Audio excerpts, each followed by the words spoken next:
Got my stuff first. Stuff I got done. Well, stuff is off camera life, y'all. My camera life is doing well.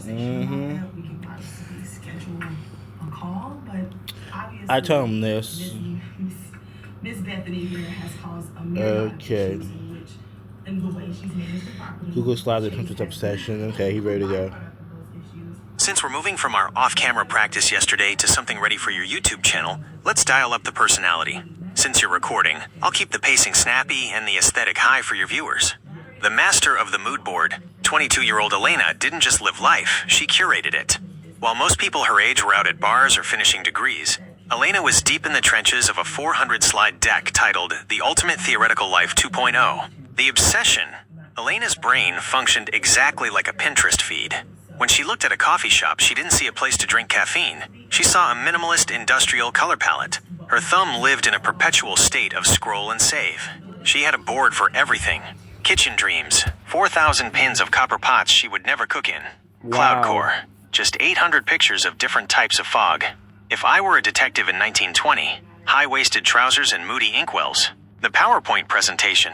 Every Friday night, Elena didn't go out. She hosted slide nights for her cat. She would hook her laptop to the TV and present 50-page Google Slides decks on why her bedroom needed to be sage green instead of olive green. She was a wizard with the transitions. I get it. A morph transition wasn't just a feature to her. Right. It was a religious experience. The breaking point. One afternoon, Elena found the perfect pin. It was a photo of a hidden library behind a waterfall. It had 2 million saves. She spent 6 hours trying to find the source, her eyes twitching as she meticulously copied hex codes into her latest Google slide. The waterfall aesthetic, a deep dive. Suddenly, her Wi-Fi flickered. The dreaded saving icon appeared at the top of her Google slide. "Don't do this to me, Google," she whispered. "We have a vision." The screen went black. When it flickered back on, her Pinterest feed had glitched. Instead of aesthetic photos, it was showing her real life. The camera on her laptop had activated, showing her messy desk, 3 empty soda cans, and her unbrushed hair. Elena stared at the screen.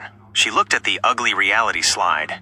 Then, with the speed of a pro gamer, she grabbed a nearby succulent, placed it next to her soda can, threw a beige blanket over her shoulders, and took a photo. She uploaded it. Caption. Asterisk. Authentic workspace vibes. Hashtag raw, hashtag unfiltered, hashtag aesthetic. Within 10 minutes, it had 50,000 pins. Elena smirked, adjusted her Google slide layout to a 16:9 ratio, and kept scrolling. Reality was fine, but it looked much better with a gingham filter. Would you like me to add one of your characters, like Musa or Miles, into Elena's world to see how they react to her obsession? Nope. Next. Random story now. Make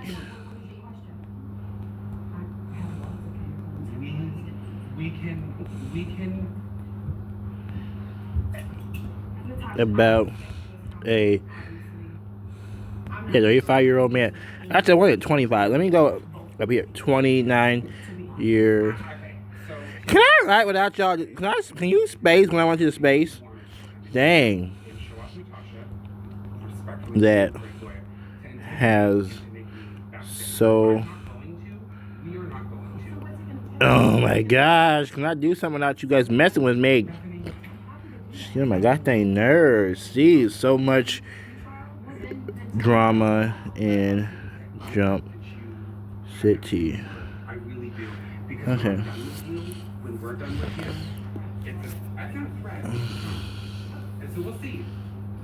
Really, there's another guy named Arthur too. Never mind. All right, Josiah, let's keep the camera rolling.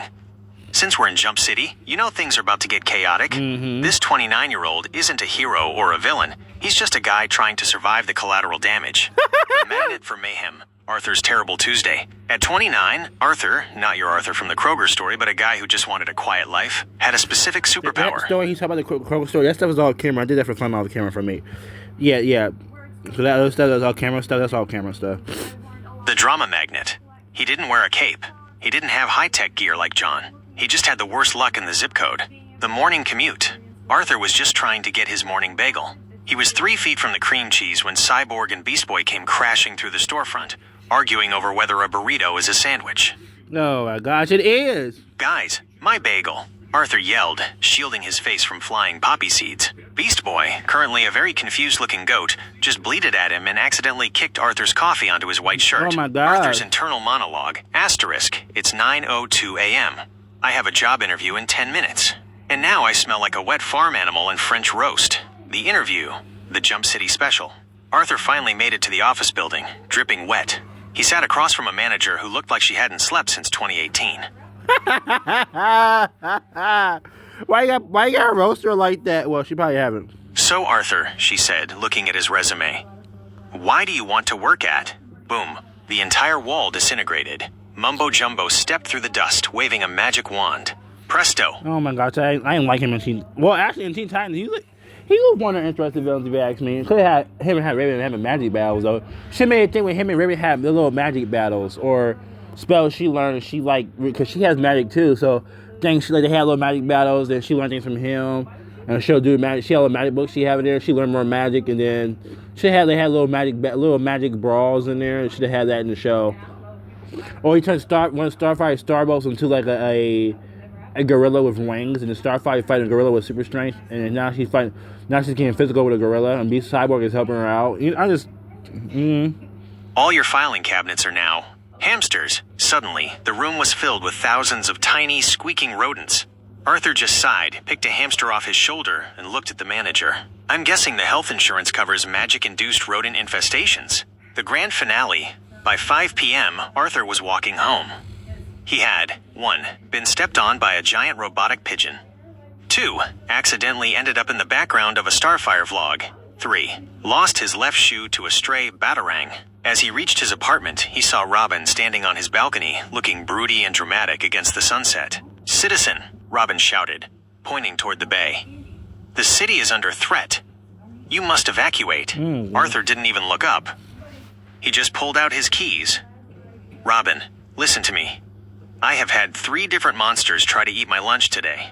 I've been turned into a hamster for 45 minutes. If the city is going down, it's going down. I'm going inside to watch Netflix. He lives in Jump City. He's been through all this crazy. Jump City has Teen Titans has some crazy villains. So it's the fact that he's tired of the chaotic world of Jump City and how crazy these villains can be for him. Starfire vlog, Mumbo Jumbo broke in, Cyber Beast over a burrito sandwich, Robin being broody. Yeah, you do too much. Slammed his door. 2 seconds later, a piece of the Titan's tower fell and crushed his mailbox. Oh my God! Arthur's voice drifted from behind the door. Every single time. Since we're building the hero files, would you like to see a story where John, the HI-Tech genius, has to do a professional cleanup after one of Arthur's dramatic days? No. Stop asking about my characters and their stuff, please, and thank you. Next story.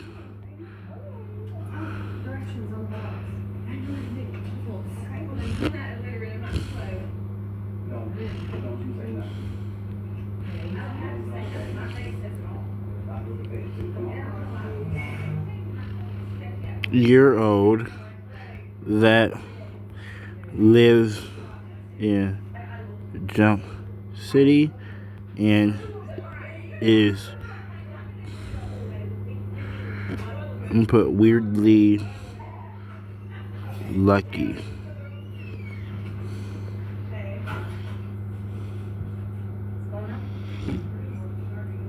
Yeah, maybe he has some luck powers to kind of jinx. I don't know. Got it.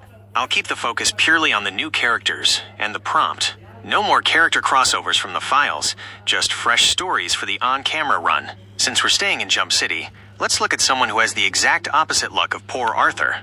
The master of the close call. Leo is only 18, Arthur is 19. Could be Arthur's brother. I'm just kidding. How am I doing? This is just random story jobs, just testing his skills, see how he can adapt to random stories about random things.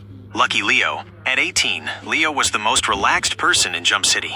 In a town where giant robots fall from the sky and alien glitter blasts are a daily weather report, Leo just walked through it all without a scratch. Wow. The morning miracle.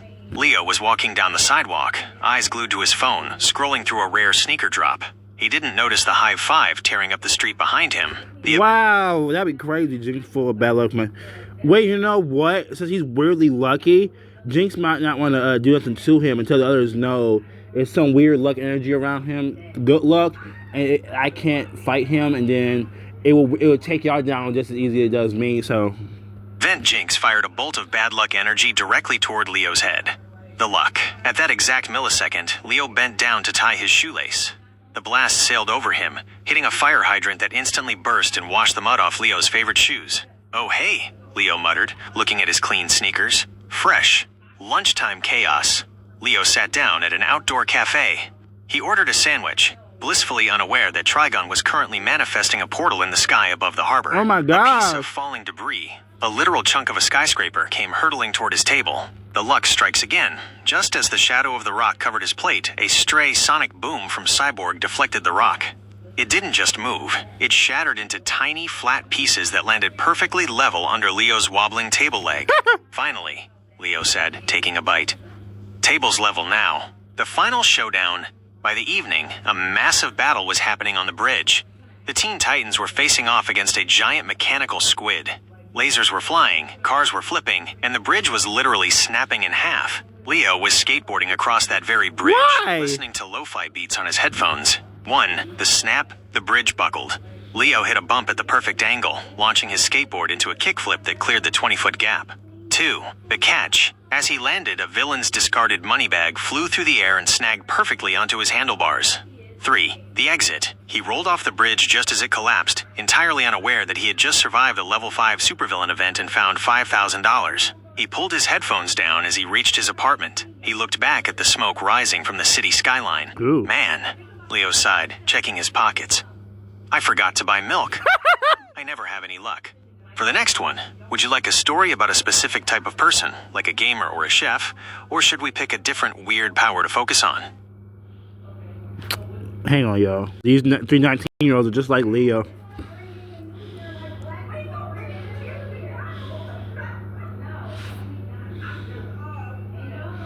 What?